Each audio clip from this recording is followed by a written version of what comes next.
केंद्रीय मंत्री ज्योतिरादित्य सिंधिया और सीएम शिवराज सिंह चौहान खरगोन जिले के रावेरखेड़ी पहुंचे। यहां उन्होंने श्रीमंत बाजीराव पेशवा के जन्म जयंती पर उनकी समाधि पर पुष्पांजलि अर्पित की। सीएम शिवराज सिंह चौहान ने उपस्थित अतिथियों का स्वागत करते हुए भारत माता के चरणों में वंदन किया। साथ ही रावेरखेड़ी में पेशवा स्मारक को विकसित करने का ऐलान किया। कार्यक्रम में मुख्यमंत्री शिवराज सिंह चौहान और ज्योतिरादित्य सिंधिया ने श्रीमंत बाजीराव पेशवा की समाधि स्थल पर पूजा अर्चना कर प्रणाम किया। इसी दौरान सीएम ने जन समुदाय को संबोधित करते हुए कहा कि शासन ने महंत बाजीराव पेशवा स्मारक रावेरखेड़ी को राष्ट्रीय पर्यटन स्थल के रूप में विकसित करने का ड्रीम प्रोजेक्ट तैयार किया है। इसमें 29 करोड़ की लागत से रावेरखेड़ी में बाजीराव पेशवा की 28 फीट ऊंची प्रतिमा स्थापित की जाएगी और संग्रहालय, सैनिक स्कूल, नौका विहार सहित सौंदर्यीकरण किया जाएगा।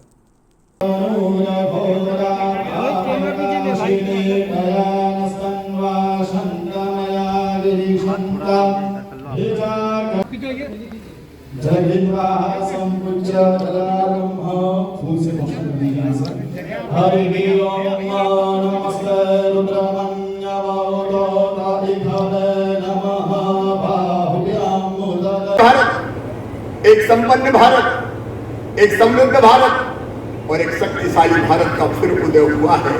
और आज हम खड़े हैं यहाँ रावेरखेड़ी में श्रीमंत बाजीराव पेशवे जी के चरणों में प्रणाम करने, क्योंकि वीरों की पूजा अगर नहीं हुई तो वीरतई बांझ हो जाएगी। ये भारत माता के ऐसे सपूत जिनके बारे में भी इतिहासकारों ने आपको बताया, आदरणीय सिंधिया जी ने आपको बताया। आश्चर्य होता है, कुल 39 साल की 39 साल, लेकिन 39 साल में 41 लड़ाई लड़ी और 41 की 41 लड़ाइयां जीती इस योद्धा ने। कहते हैं तलवार ऐसे चलाते थे कि तलवार दिखाई नहीं देती थी, 24 घंटे चलते थे। जब छत्रसाल महाराज का पत्र आया, छत्रसाल महाराज जिन्होंने मुगल साम्राज्य के एक इलाके को पराजित करके अपने स्वतंत्र राज्य की स्थापना की थी, जब फिर से बंगस ने, मोहम्मद बंगस खान ने आक्रमण करके जीत लिया कुछ हिस्सा, और तब जब बाजीराव पेशवे जी को लिखा छत्रसाल महाराज ने, जो गति भैया रहा की सो गति भैया आज, बाजी जात बुंदेल की बाजी रखियो ना। बाजीराव चल अपने घुड़सवारों के साथ, कहते हैं 3 घोड़े बदले हुए, घोड़ा थक गए लेकिन बाजीराव नहीं थके। रिटायर समय में वहां पहुंचे और बंगस को ठिकाने लगा के छत्रसाल महाराज का राज उनको लौटाए। एक नहीं अनेकों लड़ाई। अब बालखड़ी की लड़ाई ऐसी है, बालखड़ा, जिसके बारे में अमेरिका की मिलिट्री में पढ़ाया जाता है। निजाम को फिर से सिर उठा रहा था, निजाम को ऐसा घेरा, केवल योद्धा नहीं थे, कुशल रणनीतिकार थे। जिस गोरिल्ला युद्ध को छत्रपति शिवाजी महाराज ने, जिस गोरिल्ला युद्ध को लड़ा था, उसको और परिष्कृत किया था बाजीराव पेशवे जी ने।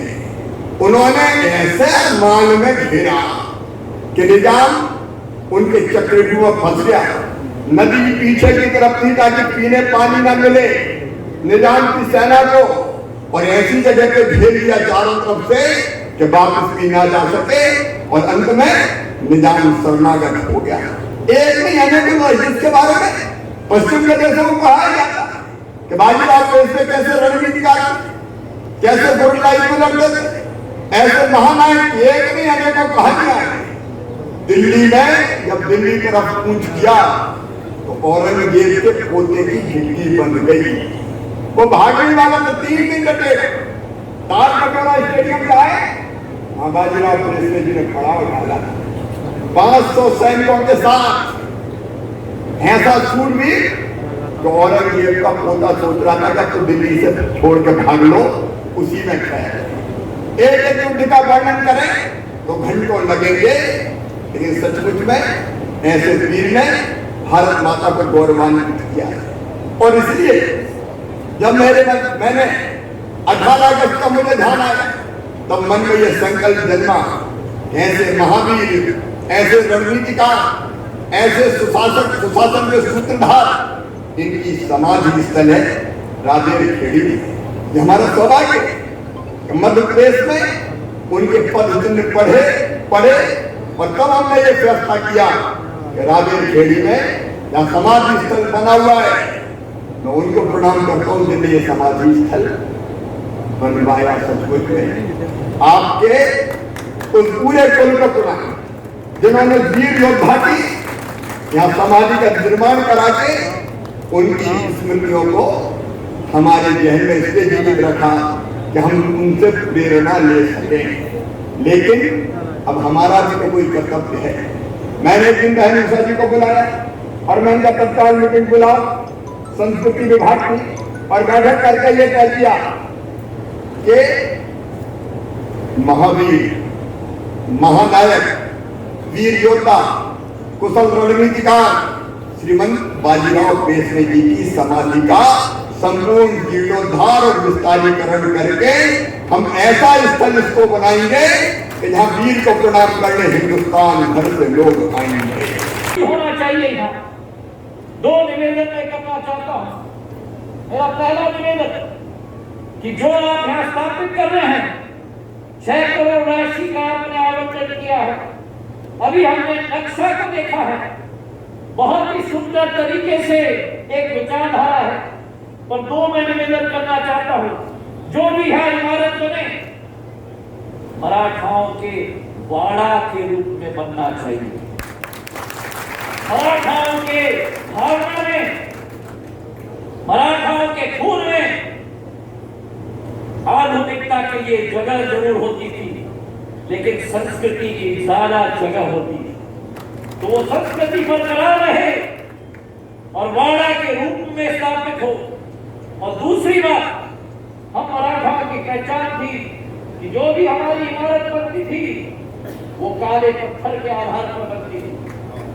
जो आधुनिकीकरण अगर हो, पर यहाँ जो भी पत्थर इस्तेमाल किया जाए, चाहे श्रीमंत बाजीराव पेशवे के समाधि का विस्तारीकरण करने में या उनका एक नया घाट जो आप बनाना चाहते हैं उसकी विचारधारा में, तो वही मराठाओं का काला पत्थर इस्तेमाल होना चाहिए। ये मेरा आपसे निवेदन पूर्वक निवेदन है।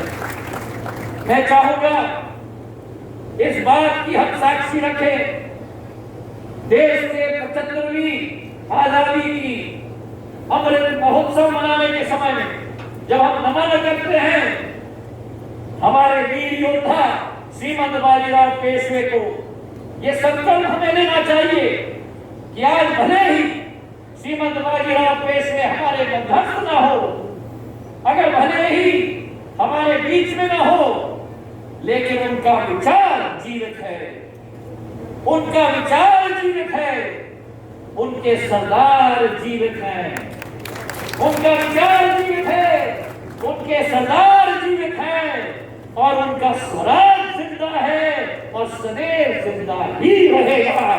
धन्यवाद। जय हिंद, जय भारत, भारत माता की भारत माता की।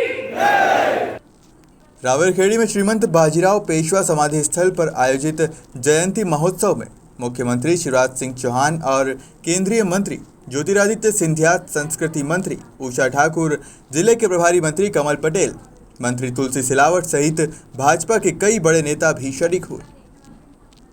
फिर रिपोर्ट, खबर मध्य प्रदेश, खरगोन।